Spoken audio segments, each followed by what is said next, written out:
प्रदेश में पदस्थ हूँ। मुझे ऐसा लग रहा है कि मुझे फंसाने या किसी मेरे साथ बुरा कृत्य करने की या हत्या कराने की साजिश चल रही है पुलिस विभाग द्वारा। इसीलिए बार बार पुलिस आईजी सागर श्री अनुराग जी मेरा बार बार बिना कारण बिना गलती के मेरा ट्रांसफर सागर से टीकमगढ़ कर रहे हैं। पूरा घटनाक्रम इस प्रकार है कि दिनांक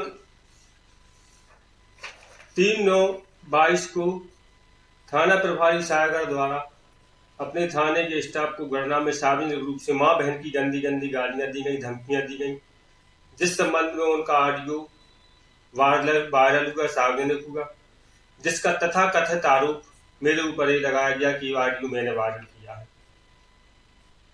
और उसी दिन से मेरा थाने में ड्यूटी करना दुश्वार हो गया। तो मैंने दिनांक 12/9/22 को अपना ट्रांसफर थाना साहिब, जब मैंने देखा कि थाना प्रभारी सागर पर पुलिस अधीक्षक महोदय कोई कार्रवाई नहीं कर रही है, तब मैंने दिनांक 12/9/22 को अपना ट्रांसफर थाना साहेबगढ़ से पुलिस लाइन सागर करवा दिया। और दिनांक 20/9/22 को जब मैं पुलिस लाइन सागर ज्वाइन करने पहुंचा तो वहां मुझे पता चला कि मेरा ट्रांसफर आईजी साहब द्वारा सागर आईजी साहब द्वारा टीकमगढ़ कर दिया गया है। जिस आदेश की मैंने कॉपी लेकर मैं तत्काल ही 20/9/22 को श्रीमान आईजी साहब के समक्ष पेश हुआ।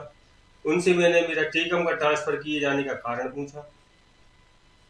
करीब 15 मिनट उनसे बात हुई। उन्होंने मेरी किसी बात का कोई जवाब ना देते हुए कहा कि आप टीकमगढ़ ज्वाइन करें।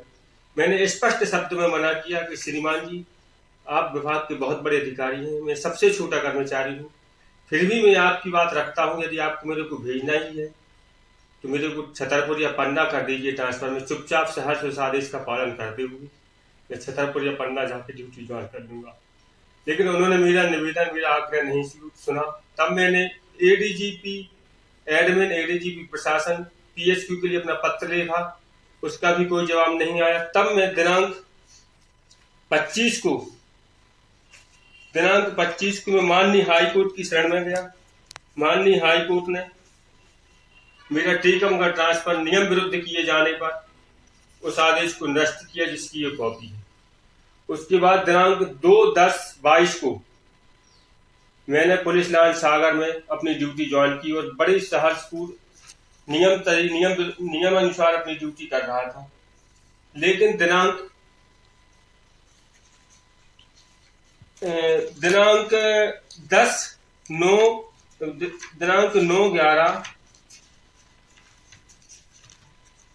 9/11/22 को पुनः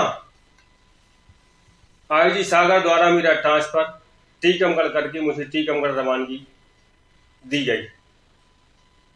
मुझे ये समझ में नहीं आता कि जिस थाना प्रभारी ने सारे स्टाफ को गालियां दी, जिसकी जांच एसडीओपी महोदय ने सिद्ध करके भेजी, उस जांच के परिप्रेक्ष्य में पुलिस अधीक्षक सागर श्री तरुण नायक द्वारा थाना प्रभारी सागर उमेश यादव को वहां से ना हटाते हुए, ना दंडित करते हुए वहीं पदस्थ रहने दिया जाता है। जबकि ये वह दस्तावेज है पुलिस अधीक्षक स्टेनो शाखा का, जिससे यह जाहिर होता है कि एसडीओपी बंडा ने अपनी जांच में सिद्ध किया है कि पुलिस अधीक्षक सागर को जांच भी है कि उमेश यादव ने सार्वजनिक रूप से अपने स्टाफ को मां बहन की गंदी गंदी गालियां दी और धमकी भी दी है। उसके बाद भी पुलिस अधीक्षक द्वारा उनके ऊपर कार्रवाई ना करना उनकी पुलिस अधीक्षक होने की कार्यप्रणाली पर सवालिया निशान लगाता है। ऐसा नहीं है कि पुलिस अधीक्षक महोदय के समक्ष ऑडियो वायरल होने के पूर्व मैंने अवगत कराने का प्रयास नहीं किया। मैं पुलिस अधीक्षक महोदय के समक्ष 5 बार पेश होने गया, लेकिन हमारे एसपी साहब के चैम्बर में किसी भी कर्मचारी को जाने की अनुमति नहीं है। वो कोई भी शिकायत, कोई भी समस्या केवल 2 मिनट 3 मिनट का टाइम देकर अपने चैम्बर से बाहर निकलकर गाड़ी तक पहुंचने के 10 कदम के बीच में अपनी समस्या को सुनाने का बोलते हैं। मेरी समस्या उनके द्वारा नहीं सुनी गई। आज की स्थिति में भी पुलिस अधीक्षक के चैम्बर में किसी कर्मचारी को प्रवेश करने की कोई अनुमति नहीं है। और ट्रांसफर के संबंध में जब ऐसा नहीं है कि थाना प्रभारी जी सुर्खियों में नहीं रहे, उनके खिलाफ पहले भी धरना प्रदर्शन, चक्काजाम की घटना हो चुकी है। ये उनके ऑडियो है, न्यूज में चली है। उसके बाद भी उनको नहीं हटाया गया। यहाँ तक कि उन्हें हटाने के बाद एक बार जब उनको ट्रांसफर अप्रोनियत किया गया तो दो दिन बाद तत्काल पुलिस अधीक्षक द्वारा उनका ट्रांसफर निरस्त करते हुए पुनः उन्हें सायगढ़ में पदस्थ रखा गया। मेरा बार बार टीकमगढ़ ट्रांसफर करना मेरा दिमाग इसलिए ठनका रहा है कि मुझे शक है कि दमोह मेरा घर पड़ता है, दमोह से टीकमगढ़ जाने के लिए मुझे सायगढ़ पैसे ही जाना पड़ेगा और ऐसी साजिश अधिकारियों द्वारा थाना प्रभारी उमेश यादव, पुलिस अधीक्षक तरुण नायक और अनुराग जी द्वारा रची जा रही है कि मैं सायगढ़ से निकलूं और मेरे को किसी आपराधिक षड्यंत्र में वो फंसाने में कामयाब हो जाए। ये लोग थाना प्रभारी का बचाव ही नहीं कर रहे, बल्कि अभी फिर 4 दिन पहले थाना प्रभारी उमेश यादव ने अमरमऊ के एक साहू के साथ बेवजह थाने में मारपीट की, जिसकी शिकायती आवेदन उसने पुलिस अधीक्षक सागर और आईजी साहब को दिए हैं। वो 2 दिन अस्पताल में। इस संबंध में भी अभी तक थाना प्रभारी उमेश यादव पर कोई कार्रवाई नहीं की गई है। मेरा बार बार टीकमगढ़ ट्रांसफर करना मुझे सोचने पर मजबूर विवश कर रहा है कि पुलिस विभाग में ऐसे अधिकारी हैं जो अपने कर्मचारी के साथ उसकी बात सुनने का उनके पास समय नहीं है। उसकी समस्या का समाधान पुलिस विभाग में कर्मचारियों की लापरवाही पाएगी, उनको भी निलंबित कर पुलिस लाइन सागर में रखा जाए। मेरे ऊपर किसी प्रकार का कोई आरोप नहीं है। मैं खुले तौर पर सार्वजनिक तौर पर एक चैलेंज कर रहा हूँ पुलिस विभाग को कि यदि मेरे कोई गलती हो मेरी जांच करें, मुझे बर्खास्त करें। यहाँ तक कि यदि मैं दोषी पाया जाता हूँ तो मैं अपना सारा 20 साल की नौकरी का सारा जीपीएफ शासन को रास्तात कर दूंगा। माननीय मुख्यमंत्री जी और माननीय उच्च न्यायालय से मेरा निवेदन है कि मेरे साथ बार बार ऐसा कार्य किया जा रहा है। मेरे को बेवजह बिना कारण बिना गलती के फेस टू फेस आईजी साहब के सामने पेश हुआ कि सर मेरी गलती बता दे, मैं इस्तीफा दे दूंगा, आपको जांच करने या मुझे भगाने की आवश्यकता नहीं है। पर इस तरह से बार बार मुझे प्रताड़ित किया जा रहा है। वो तो मैं हूं कि मैं इस बात को इतना सहन कर रहा हूँ। मेरी जगह आज कोई और कमजोर सिपाही होता तो हो सकता वो सुसाइड कर लेता। मैं संपूर्ण विभाग को, संपूर्ण प्रशासन को, माननीय मुख्यमंत्री जी को अपने इस वीडियो से अवगत कराना चाहता हूँ कि आपके शासनकाल में ऐसे अधिकारी मौजूद हैं जो अपने अंदर अधीनस्थ छोटे कर्मचारियों इस तरह प्रताड़ित कर रहे हैं, बार बार उन्हें टॉर्चर कर रहे हैं कि वो आत्महत्या की कगार तक पहुंच जाए। लेकिन मैं आत्महत्या नहीं करूंगा, मैं लड़ूंगा। मैं आईजी से लड़ूंगा, मैं एसपी से लड़ूंगा, मैं सबसे लड़ूंगा। हाँ, मेरी गलती हो, मेरी विभागीय जांच करें, मुझे निलंबित करें, मुझे विभाग से बर्खास्त करें, मुझे कोई दुख नहीं होगा। मैं कैसा व्यक्ति हूँ इस चीज की रिपोर्ट एसपी साहब, आईजी साहब चाहते तो मेरे थाने के स्टाफ को बुला के वहां जाके मेरा रिपोर्ट कार्ड ले सकते थे। सायगढ़ में मैं 2013 से लगातार 9 साल से पदस्थ हूँ। यदि वो चाहते तो वहां की पब्लिक से मेरा फीडबैक ले सकते थे कि मैं कैसा व्यक्ति हूँ, क्या मैं किसी गलत काम में लिप्त हूँ।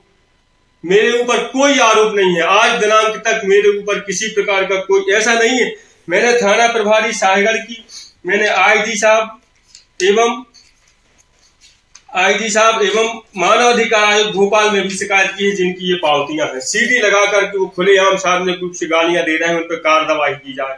मैंने मानवाधिकार आयोग और आईजी साहब के यहाँ शिकायत की है। आज दिनांक तक अभी उन शिकायतों में कोई प्रोग्रेस नहीं है, कुछ भी नहीं है, वो बंद लिफाफे में रखी हुई है।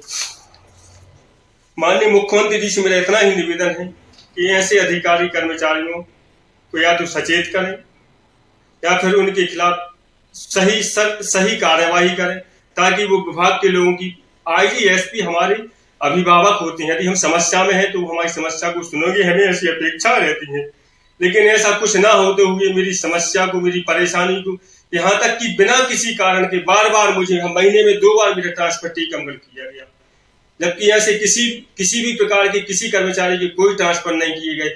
कर्मचारी जो 10 बार पेश हो रहा है आईजी साहब के यहाँ कि मेरा टीकमगढ़ ट्रांसफर कर दो, उनके ट्रांसफर करने का उनके पास समय नहीं है। और मेरा ट्रांसफर वो फुर्सत निकाल के 1 हफ्ते बाद माननीय हाईकोर्ट ने 29/10 को मेरे ऊपर स्टे ऑर्डर जारी किया, मेरा टीकमगढ़ प्रथम ट्रांसफर निरस्त किया। और दिनांक 10 दिन बाद, ठीक 10 दिन बाद 9/11/22 को आईजी साहब को मेरा पुनः टीकमगढ़ ट्रांसफर करने का पुरजोर फुर्सत मिल गई। गजब है। यदि यही पुलिस विभाग है तो मैं ऐसे पुलिस विभाग में जहाँ शोषण होता है, अन्याय अत्याचार होता है, मैं बहुत दूर रहना चाहता हूँ। मेरी यही गुजारिश, यही पुलिस विभाग, आज सारी सागर पुलिस में चर्चा है कि मेरे साथ गलत हुआ, पर बोल कोई नहीं सकता। पर मैं खुद बोल रहा हूँ। मेरा ये वीडियो मैं न्याय हित में, अपने लिए नहीं, साथ संपूर्ण मध्य प्रदेश के लिए न्याय हित में जारी